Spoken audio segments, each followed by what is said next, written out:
If you're ready to make changes in your life, then stay a while and let deep conversation unlock the place you're most ready to transform. Welcome to Breathtakingly Imperfect, a podcast dedicated to exploring the human experience and sharing of heart-earned wisdom, all to help you live with love, presence, and freedom. I offer insights from my own journey of healing, finding peace, and personal growth in hopes of inspiring you to find meaning, fulfillment, and a true love for life. I'm your host, Yesenia. Let's walk this breathtakingly and imperfectly beautiful journey I call life. I believe words, especially the way that we receive them now in podcasts, can be an art. It's what I chose to use and connect the subjects I feel can help us find and develop our own abilities to live with an unshakable sense of peace. Here, you'll find words that aim to connect deeply and are filled with freedom. I don't seek to be right or wrong, but rather give my passions and perspectives openly and genuinely to those who are ready. My purpose for this episode is to go a little deeper into what being on a journey is, how curiosity creates the journey, the way compassion has the ability to grow it, and what I found forgiveness brings to it all.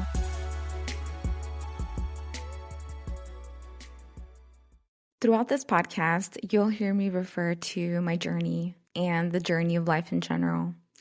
And if you're just getting started, then you may not be so familiar with what this journey is. So I would like to elaborate just a bit. I love where I am in life right now. I love life for everything that it is. And within it, I've found profound meaning and beauty. And I mean that. The love that I have for life includes everything that's in between, even the moments that aren't so pleasant to deal with. That's because I've built an awareness around the journey that is my life. And an awareness is a complete perception for everything that is. It's kind of like shining a bright light directly into your soul. And in doing so, it reveals so much good that already exists in my life. But it also brings out what's comfortably hidden in the dark.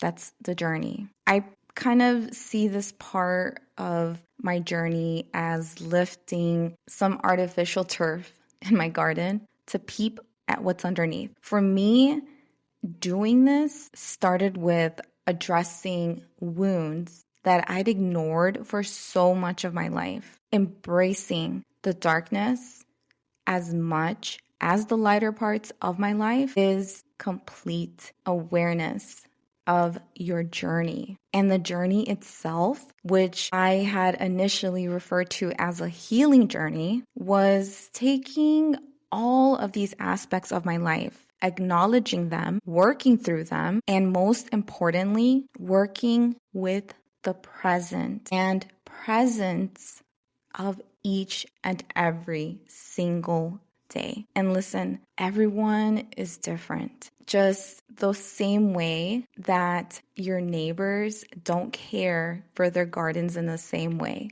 Our mindscapes, both literally and figuratively, are different for each and every one of us. It's actually something that I take notice of when I go out on walks. At least in our neighborhood, the requirement is to keep your grass cut.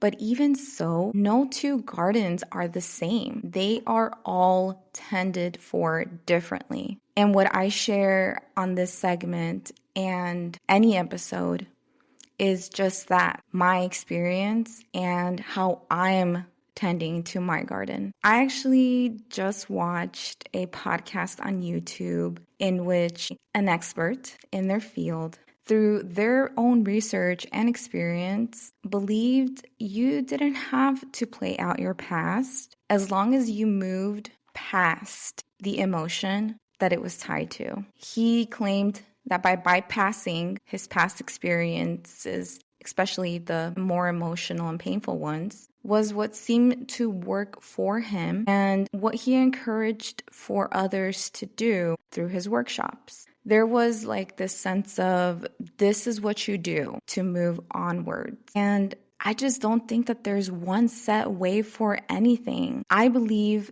in embracing what works for you. We all do have to decide how to move forward with emotions that we uncover along this journey. But when you've finally arrived at your road, your journey, I've found the journey to be the embodiment of feeling everything, feeling what I couldn't before as a way to honor my experiences, and feeling what feels right, whole, and true to every part of my being. I do still refer to my journey as a healing one from time to time. And at one point, that's really all that it felt like it was. Like it was just facing and healing the past. But that was my choice. Now, the journey, my journey,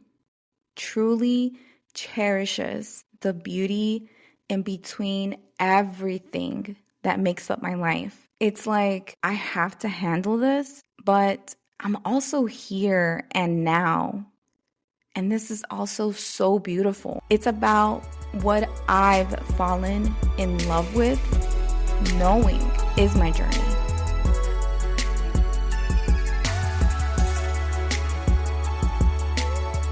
Curiosity is what expanded my journey. It's something that, according to Brené Brown in her book, Atlas of the Heart, involves to describe something that involves both feeling and thinking. I believe the use of both to take in the entirety of our journey is what develops our awareness. It's also what we may avoid doing that keeps us from fully taking it in.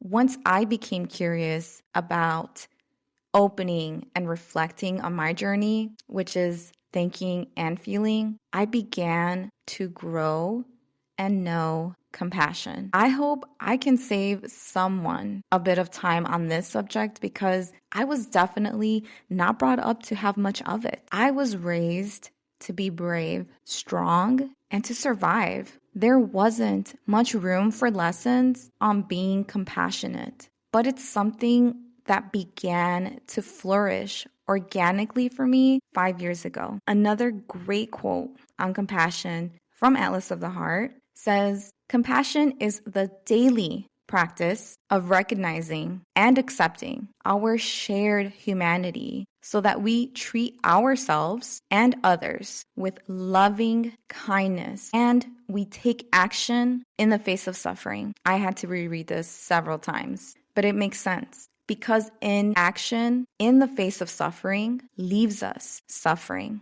Compassion moves us past the suffering so that you can continue on your journey exploring and growing. And then just for kicks here, the opposite of compassion is cruelty. And cruelty binds and does not progress. I mean, at least not in a way that leaves us feeling joy, peace, and full in our lives. Having compassion for the weeds in your garden, on your journey, whatever you want to call it, requires ourselves, at least initially, to pick up and look at this weed instead of immediately killing it and allowing yourself to see it through the eyes of an artist. Artists take the ordinary and are encapsulated by it before giving it back to the world through new eyes. So doing your best to see these weeds as you never have before and trying to discover the beauty that it has the potential to show up with in the world is the best approach because it's a compassionate approach. For me, it was the case of my dad's absence from my life. Curiosity was what enabled me to explore what I had once set aside from feeling and thinking about. In my case, I was trying not to think about the resentment and the pain. Like, why would I be curious about that? And though that curiosity did have these painful emotions attached, I made enough room to allow compassion for my dad's part of the story. He was not a good man, so this was really tough for the people he caused harm to understand why I'd give him any compassion. But I'm a good woman. And that was the only justification I needed. Compassion in this particular instance was me recognizing that I would possibly never understand why he did what he did, but that I accepted that truth, that there was much more to his actions I would probably never grasp. And I shared his humanity. And in forgiving him for his departure, I was taking action by no longer dwelling in the pain I'd pretended did not exist. In exploring curiosity for my journey, my garden, I grew compassion that then took this weed and made it more than something with just a thorn in my garden. And just like anything that grows, it took time. Since then, this particular weed has only ever grown, slowly transforming into something I alone made beautiful again, a part of me, of my garden that I am so proud of, a testament of what I can do and not what was done to me.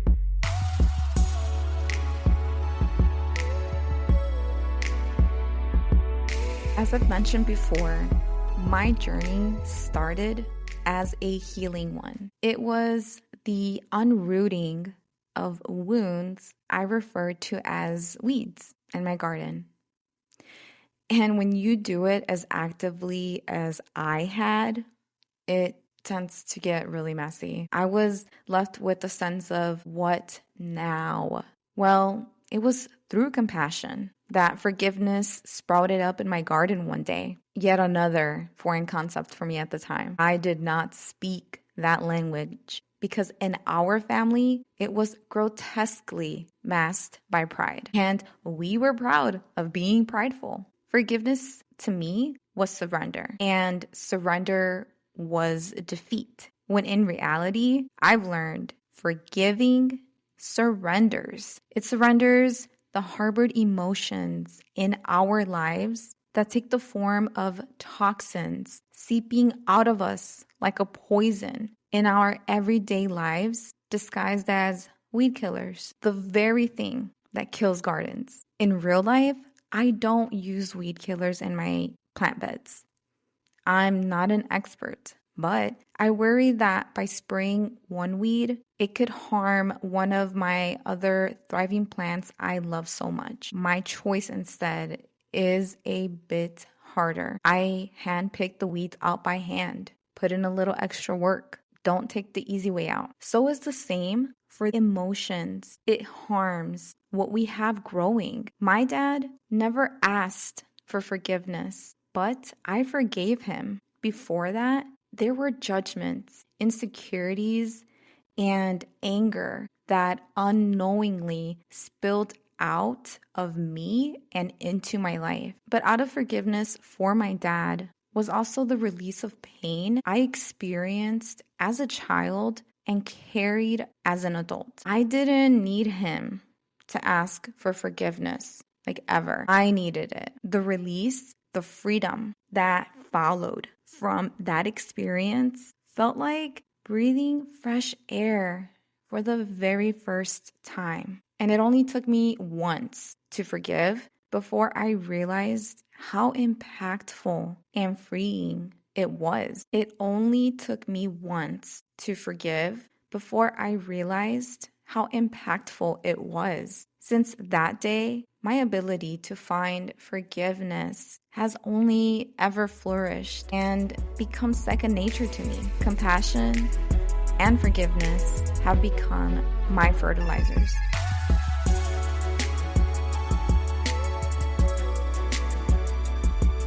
There are many parts that make up a journey, and I realized that what I had referred to as a healing journey was just one part of it because it involved my past. There was now a new part I had set my eyes on or awareness in, and that's what I was doing in the present moment. It was the part of my journey in which I realized that involved how I was approaching and living life every single day. And in true gardening metaphor, I began noticing it wasn't just about the weeds I was working on transforming, but it was also what I was actively planting that would shape my landscape. And what I was actively planting needed some serious love, attention, and of course, curiosity. For me, these were the reactions to things I said and did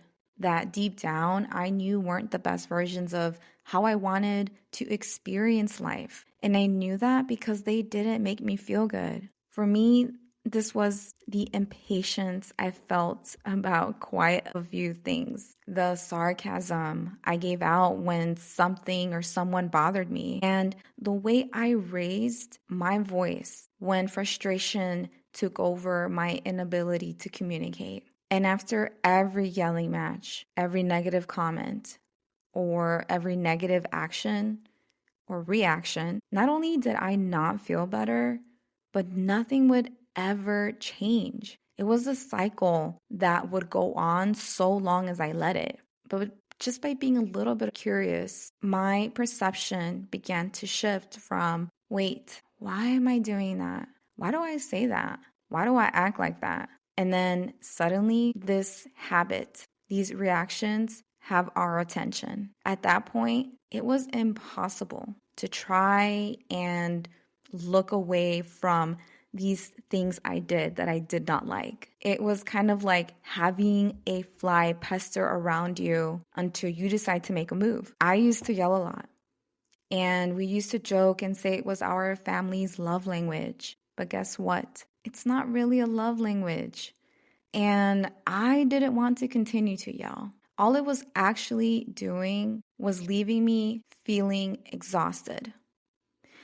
And you know what did end up fueling me? Having good conversations instead. That's how I knew. It wasn't easy to keep it together, especially when our emotional regulations aren't in check. But it was always the most rewarding when I set the intention to bring awareness to the things I did that felt personally problematic. Was as simple as saying to myself, I wonder why I yell. Boom. Seed planted. I'm a believer in our ability to uproot the cause underneath the things we'd like to understand and change the most. And like a seed, it takes time, its own perfect pace. It doesn't come to fruition when we want it to. They'll rise up when we're the most equipped to deal with it.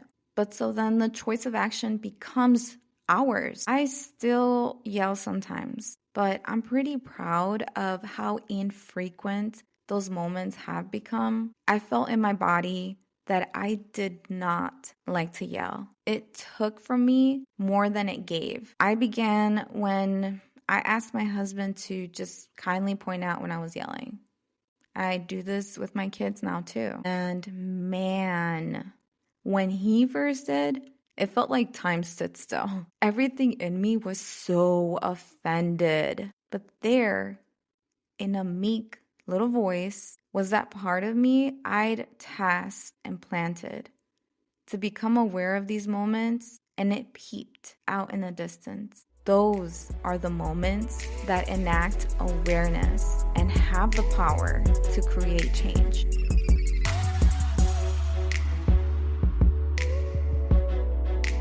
I'd never realized how far away I was from my own story until I arrived at my journey. It was the choice to become an active participant in the creation of my life. And it required that I take in everything. What once had no title or direction was reclaimed simply by acknowledging its existence and becoming curious, not only about the things that have made my story mine, but also the way they'd be moving forward. I don't know who or how I was letting my story be told, but it didn't feel like it was from my point of view.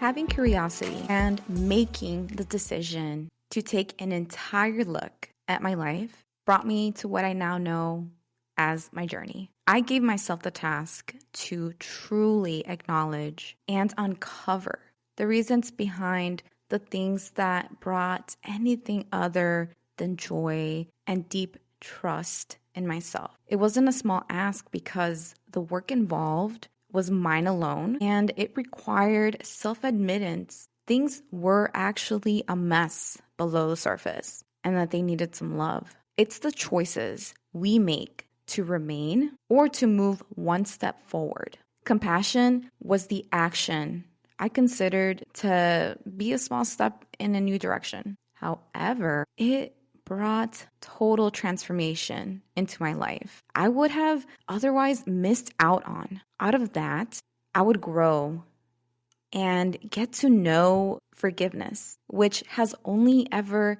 created space for growth. The journey is not one, it's many. It's finding peace for what was, what is, what isn't, and what will be. Being able to see that everything going on in my garden was my responsibility alone gave me the strength to work towards shaping everything that I planted. And with every seed I've planted, my journey has in turn provided me with what I need. I might not always know what I'm planting, but I do know when I feel peace and when I don't. That's how I am an active participant of my garden. And instead of avoiding what doesn't bring peace, I nurture it until it does. So is the work of the gardener and their garden.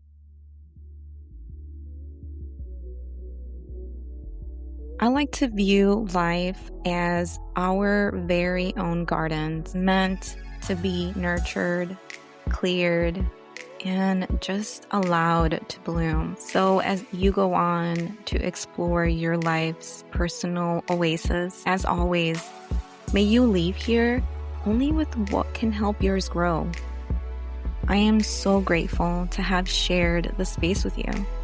And if this episode planted something within you, you can water it with me on Instagram, where this community continues to bloom. The link for that is in the show notes. Until next time, keep honoring your growth, trusting your path, and embracing this breathtakingly and perfectly beautiful journey that is life.